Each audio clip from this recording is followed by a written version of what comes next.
Je suis très heureux d'être parmi vous et au milieu de toutes ces personnes qui portent des marques prestigieuses. Je suis très fier d'appartenir à la jante des réseaux partenaires, tout ce qui rassemble des énergies, des créateurs. Toute ma vie passée dans la distribution, aux côtés de mes parents, aux côtés de mon père, avec 3000 commerçants qui sont passés dans le mouvement Leclerc, dont certains s'appellent aujourd'hui Intermarché d'ailleurs, puisque c'est issu d'une scission Leclerc avec des ex-Leclerc. Et ce parcours est une démonstration formidable, au-delà de la réussite. C'est une démonstration formidable de la nécessité de s'unir. J'ose pas utiliser le slogan « L'union fait la force » parce que je crois qu'en Lombardie, ils l'ont utilisé pour les ligues et des trucs plutôt fachos. Mais quand même, quand mes parents ont créé leur premier magasin, ils n'ont pas modernisé la distribution. Avant eux, il y avait des monoprix, des prises uniques, il y avait des coop, mais ils ont invité d'autres commerçants indépendants qui allaient d'ailleurs faire faillite à se regrouper derrière une marque, derrière une enseigne, derrière une philosophie, un discours consommateur. Et le message que j'ai vu mon père pendant 20 ans marteler, c'est que l'indépendance, c'était pas l'individualisme. Et ce que vous représentez ici à la REF, c'est ça. C'est-à-dire que vous êtes des personnalités, nous sommes des personnalités, nous essayons d'avoir des égos, de traduire ces égos par de l'action, par des œuvres. Mais c'est vrai que la tentation, c'est l'individualisme. J'ai vu le petit commerce et Marc Goguet comme moi, on a vu disparaître des tas de talents parce qu'ils ont refusé de s'unir, ils ont refusé de partager, de se mettre, comme on dirait aujourd'hui, en plateforme.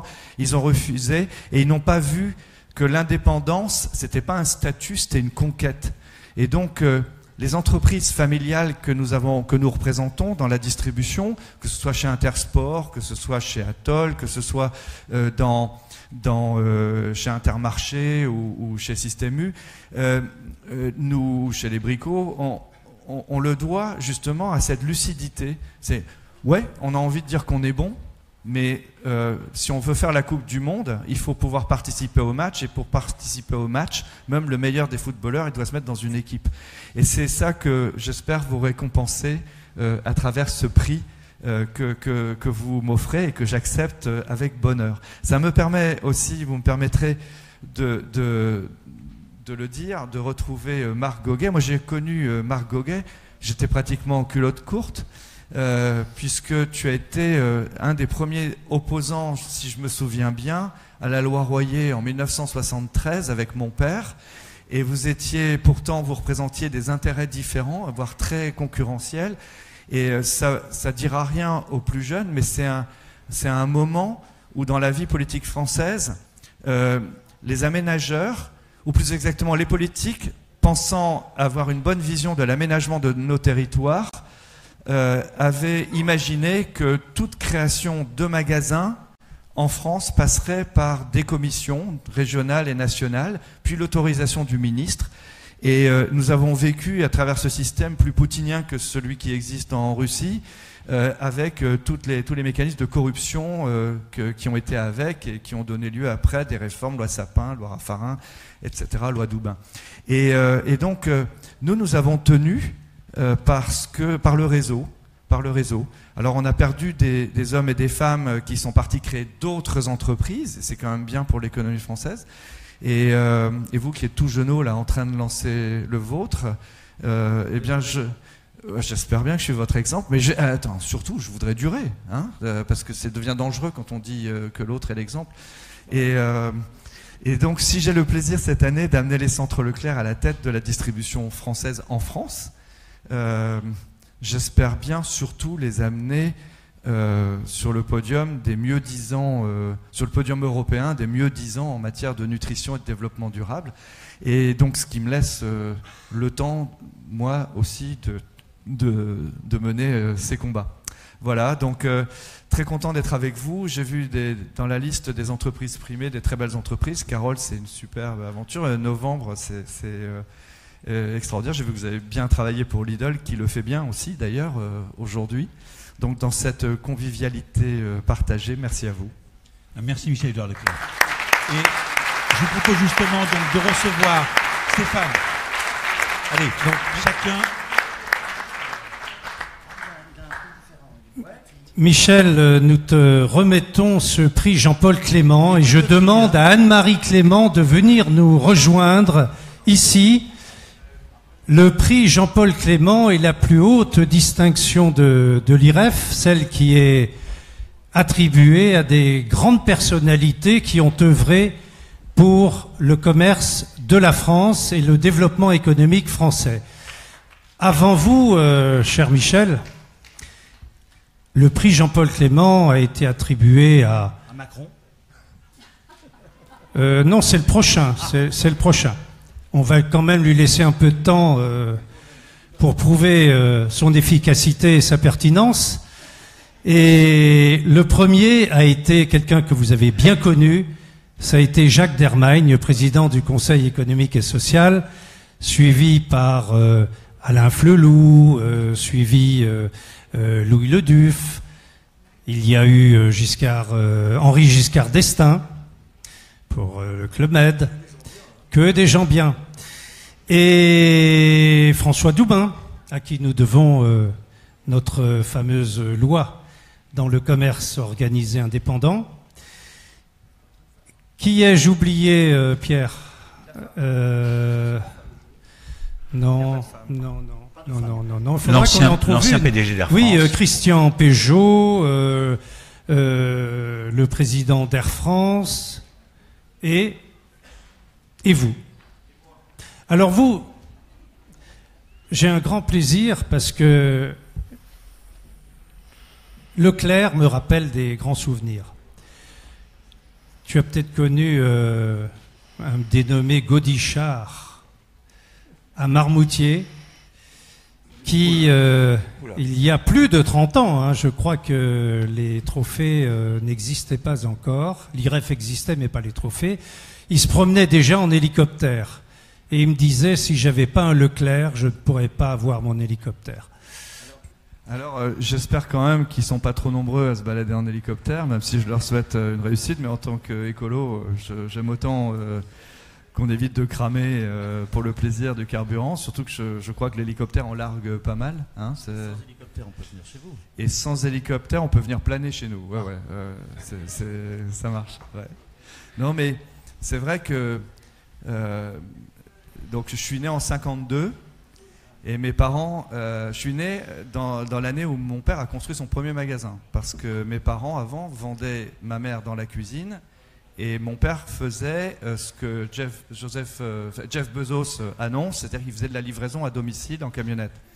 Et donc, quand je suis né, j'ai été sans doute une charge plus que conséquente. Et je mesure... depuis ce parcours, tout le travail qu'ont fait mes parents, non pas simplement de créer leur magasin, leur concept, mais de rassembler autour d'eux des gens dont tous les médias disaient qu'ils allaient disparaître par la révolution du commerce moderne. Et même quand Étienne Thiel, journaliste qui a fait connaître les centres Leclerc au monde politique, et qui après a rejoint Jacques Deforest et Fournier de Carrefour pour créer les produits libres. Quand Étienne Thiel était là, c'est vrai qu'on avait tendance à considérer que ce que faisait ce petit couple, un peu les Montagu et les Capulet de Landerneau, il n'y avait aucune raison que ça dure. Et donc, je voudrais dire aux plus jeunes que toujours vu de la réussite, le parcours paraît linéaire et comme allant de soi. Mais ma maman, qui a 90 ans, quand un journaliste l'interroge et lui dit « À partir du quand vous avez senti que ça allait décoller ?», elle a dit « jamais ». Parce que, évidemment, si on part de l'amont vers l'aval, dans le temps, on n'a pas conscience de ce que ça peut devenir. Et donc, la question aujourd'hui est de savoir si ces aventures-là sont encore possibles dans les enseignes ou dans les marques que vous avez citées. Et moi, je crois que oui. Et malheureusement, pour autant qu'il est légitime aujourd'hui de valoriser les startups, les plateformes, etc., on oublie que les formats, que les technologies n'ont jamais fait, ont participé des réussites, mais ne signent jamais les réussites. Et donc, ce qui est très important, c'est justement d'encourager, comme le disait Sophie de Menton, il faut encourager derrière les formats, derrière les technologies, les aventures humaines qui, elles, peuvent changer de format et survivre à ces technologies. Et donc, merci à votre association de faire passer ce message dans un discours public et même dans un discours médiatique qui parle beaucoup d'entrepreneuriat, je dirais, dans l'absolu, mais qui va chercher ces modèles outre-Atlantique ou juste simplement auprès de start-up qui ont encore tout à prouver et qui n'ont pas ce parcours et ce bilan. Donc sans dénigrer les uns et les autres, je pense qu'il faut remettre à leur place ces aventures humaines, de mettre en valeur ces aventures humaines et aussi les conditions de leur organisation et notamment ces partenariats économiques qui, les uns sous forme de franchise, d'autres sous forme coopérative de commerçants indépendants, d'autres sous forme d'associations ou de joint venture, de partenariats, mènent cette aventure. Voilà, j'ai la tchatch et je vous rends le micro. Non, mais c'est... Merci, parce que je crois que ça nous inspire tous. Vous avez rendu muet Stéphane Plaza qui a bu vos paroles, donc ça c'est génial. Moi je voudrais conclure sur ces paroles pour vous remercier tous et donc, pour demander... On a donc une chaire ESCP Leclerc. Voilà, 4.0. 4.0, et c'est gratos, hein, quelquefois chez Leclerc c'est payant, mais là c'est gratos. Et en fait, on essaye de faire venir justement à la fois des profs, des étudiants, mais aussi des entrepreneurs qui démarrent ou qui ont réussi. Là, le prochain, c'est Jadot, le PDG d'Egis Dentsu, pour travailler sur cette notion de digitalisation et l'impact de la numérisation sur nos métiers. Donc c'est jeudi matin, 8h30, mais il y a un petit café avant. Et normalement, c'est le premier mercredi de chaque mois. Venez nombreux. On y fait de très belles rencontres et c'est la continuité de ces moments. C'est ouvert à tous. Merci Michel-Édouard Leclerc. Bon allez, je voudrais appeler tous les membres de l'équipe de l'IREF. Venez faire une photo de famille avec tout le monde. Allez. Voilà, au centre. Si vous pouvez venir au centre, faire une photo de famille. Si tous les membres de l'IREF pouvaient rejoindre également pour ce final. Valérie Guilvic, déléguée générale, Pierre Fleury.